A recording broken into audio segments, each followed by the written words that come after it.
Hey, what's up guys? Not too long ago, my cycling pepper spray, something that I keep on my bike when I go on my bike rides commuting to and from work, kind of hit an expired date.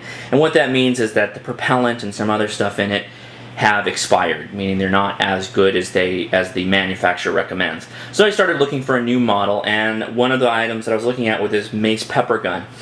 This is basically what you get in the kit. I left the packaging alone because it's real no-frills packaging. It's not a big deal. And I've actually been carrying this on my bike rides. And so far, I like it. I think it's a pretty cool little piece of kit. You get about 7 shots per the pepper container, which is the red OC container. And it comes with an inert spray that you can use. Kind of a cool thing is, if you've ever bought pepper spray before, it's usually one self-contained unit, and you buy the pepper unit. And then you can also buy an inert unit to practice with, and you really should do that. And at the end of the day, once you total everything up, you're close to $30 in some cases for the better, well-known units. Well, the Mace pepper gun is anywhere from like $35 to about $40, and it has exchangeable units, including this inert canister that comes in the kit.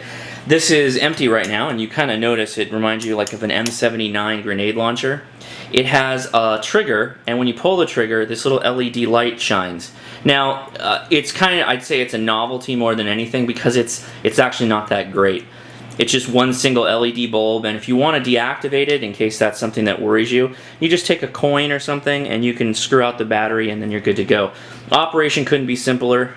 You just take it off of safe, pull the trigger. Pull the trigger. It's just a plunger, and I believe I can open the action here and show you. It's just a plunger that pushes forward when you pull the trigger.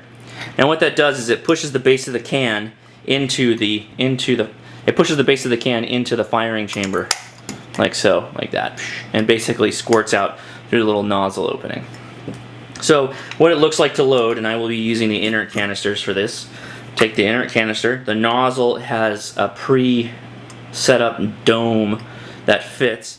So yeah, all you need to do is slide forward the release. The barrel tips up, I guess if you can call it a barrel. Slide the cartridge in, lock it into place, remain on safe. You can still operate the light when it's on safe, so that's an interesting feature. Like I said, don't really count on the light because it's not very bright. For a size comparison, I thought I would bring out my Smith & Wesson 642 here and just lay them side by side so you can see a comparison.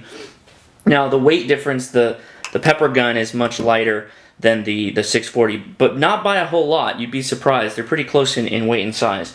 And then if you overlay it, the goal, as Mace had said, was that they kind of wanted it to seem similar in design and operation with a revolver. And I think they did that pretty well here. So some of you may be into that, some of you might not. But that's how that works. So I'm going to take this outside because really there's not a lot you can say other than let's shoot the thing and see how it works. So I'm going to set up 3 targets and shoot at them and see how we do. I'm going to go from 20 feet and 10 feet to show certain regular engagements, right? 20 feet being a very important one because that's how fast people can generally cross that in less than a couple seconds. So anyway, let's see what it looks like. Hey, what's up guys? Okay, so I have 3 gentlemen standing here in front of me. I mapped out 20 feet away, and the Mace pepper gun says that it can go up to 25 feet, which just seems extreme. This seems really far away for a pepper blast, and I'm assuming I'm going to have to do quite a bit of hold up to be able to reach them. So just assume the scenario is I have 3 clone time travelers from the 1920s hell-bent on my destruction, and so here we go. I'm going to start with the left one. That's pretty easy, actually. This gun is aiming to the left a little bit. But yeah, I'm hitting them fairly straightforward. And that's it. I'm out. So, I liberally applied a dosage to all of them. And I didn't have that much hold up, so I'm pretty happy about that. I have another inert cartridge that I'm going to use right now. I'm going to move up to 10 feet and see. Okay, I've moved up a little bit. I'm actually going to stand up at 10 feet, which is a little bit closer than the camera is right now. 10 feet, after shooting this at 20 feet, I'm actually fully confident this is going to be real quick. So, real quick, real accurate. Alright, fire. That's pretty good. I like that. I'm going to save the rest of these, and I'm actually going to have my wife shoot the rest of these at about 10 feet when she gets home. Let's see how she does. Okay, so now I got my wife here, and she's going to try and shoot, so go ahead, give it a shot. Pull it hard. I am pulling it hard. Oh! Get the left. Pretty easy? What do you think? Yeah. Shoot all of it. Go ahead. So what do you think? It's Pretty easy? good. It's like one of those water gun things at the carnival. That you like so much? Yeah. Okay, well, that's that. I think this is pretty cool. Let's go back to the table. There you have it. That's kind of a real simple video on the Mace pepper gun. I really like it. I've shot pepper spray before. The one that my Cold Steel is more of a stream, like a gel stream. This is more of a spray, but it's not a very wide cone. It's kind of like my wife said, one of those squirt guns you get at the carnival game, you know, where you blow up the balloon and it pops. It's not as strong a stream as that, but it's pretty close to the same thing.